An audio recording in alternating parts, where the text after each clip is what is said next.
آج کی سٹوری میں جاوید نے کسی جگہ سے سینڈ کی ہے۔ جاوید اپنی سٹوری کچھ اس طرح سناتا ہے کہ میں فلاں جگہ رہتا ہوں۔ ہمارا گھر ایک بڑے روڈ کے ساتھ واقع ہے۔ ہمارے گھر کی دیوار کے ساتھ ہی ہمارے شہر کی سب سے بڑی جنازہ گاہ و عیدگاہ ہے۔ یہاں عیدین کی نمازیں پڑھی جاتی ہیں، جن کا بہت بڑا اجتماع ہوتا ہے، اور ساتھ ہی جب ہمارے شہر میں کوئی فوت ہو جاتا ہے تو اس کا نماز جنازہ بھی اسی جنازہ گاہ و عیدگاہ میں پڑھایا جاتا ہے۔ ایک دفعہ تقریباً آدھی رات کا وقت تھا۔ میں اپنے گھر اپنے کمرے میں سویا ہوا تھا۔ مجھے اپنے گھر کے ساتھ موجود اس جنازہ گاہ سے آہ و بکا کی آوازیں آنے لگیں، گویا جیسے کسی کا کوئی مر گیا ہے، وہ نماز جنازہ پڑھانے کے لیے جنازہ گاہ آئے ہوئے ہیں۔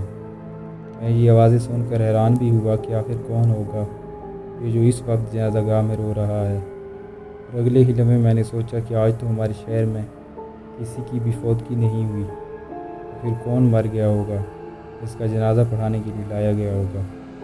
انہی سوالات کی کشمکش میں اپنے کمرے سے اٹھا اور میں نے گھر کی دیوار سے جنازہ گاہ میں جھانکا تو وہاں کوئی بھی موجود نہیں تھا۔ اب میں مزید حیران و پریشان ہو گیا تھا کہ اگر جنازہ گاہ میں کوئی نہیں ہے تو آخر وہ رونے دھونے کی آوازیں کہاں سے آ رہی تھیں۔ جب میں اپنے کمرے سے باہر نکل رہا تھا تو کمرے کا دروازہ کھلنے کی وجہ سے میرے والد بھی جاگ گئے تھے۔ انہوں نے مجھ سے پوچھا کہ کیا دیکھ رہے ہو؟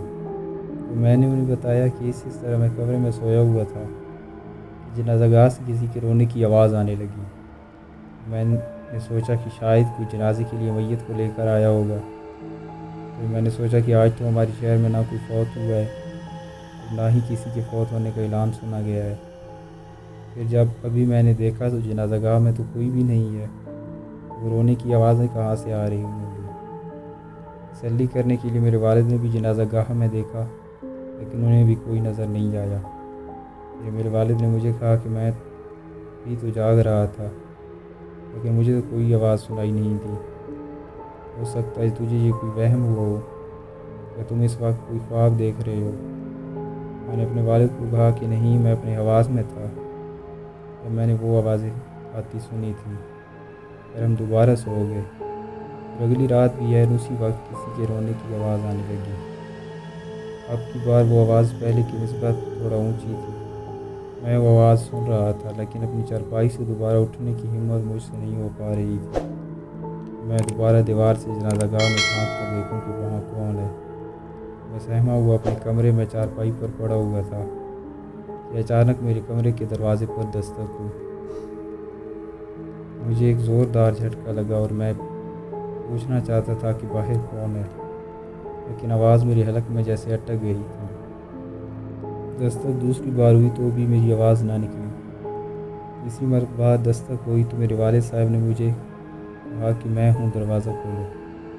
میں نے دوڑ کر دروازہ کھولا تو ابو جان ہاتھ میں ڈنڈا اٹھائے کھڑے تھے، اور ابھی بھی وہ آوازیں جنازہ گاہ سے آ رہی تھیں۔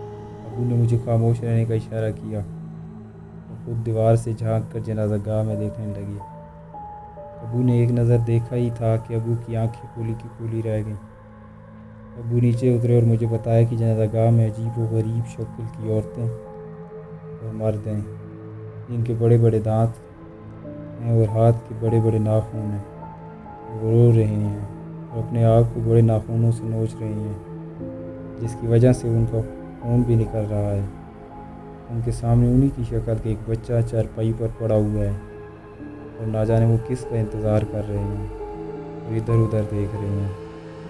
یہ سننے کے بعد جیسے میرے تو سان ہی خطا ہو گئے تھے۔